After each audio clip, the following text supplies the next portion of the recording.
Hey, what's up guys? So back in 2017, Apple announced the iPhone X series.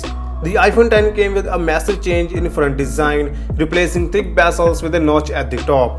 And if we compare last year's iPhone 13 Pro with the Galaxy S22 Ultra, the first thing you will notice is the Galaxy S22 Ultra looks really cool and modern with that tiny punch hole, and on the other hand, the iPhone 13 Pro looks so outdated with that notch design. But it seems like Apple is finally going to replace the notch with a pill-shaped punch hole. 91 Mobiles has shared the CAD renders of the iPhone 14 Pro. According to these renders, the iPhone 14 Pro will have a wider pill-shaped and a round punch hole cutout at the top. The round-shaped punch hole will house a single selfie camera, and the wider pill-shaped cutout will house the Face ID sensors.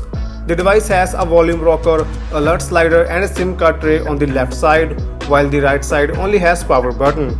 At the bottom, the smartphone has a speaker grill, a lightning port for charging and a microphone. Recently, famous Apple analyst Ming-Chi Kuo revealed that only the Pro variants will get this new design, and the vanilla models will retain the notch design. He also revealed that the vanilla models will be powered by last year's A15 processor, and only the Pro models will get the new A16 Bionic chip. The screen size is likely to remain the same, 6.1 inch for vanilla models and 6.7 inch for Pro models.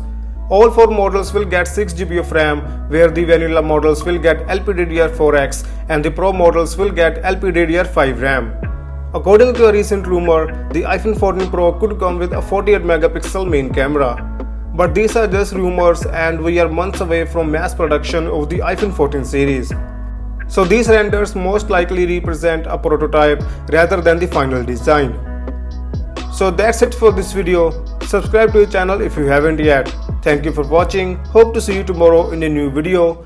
Peace out.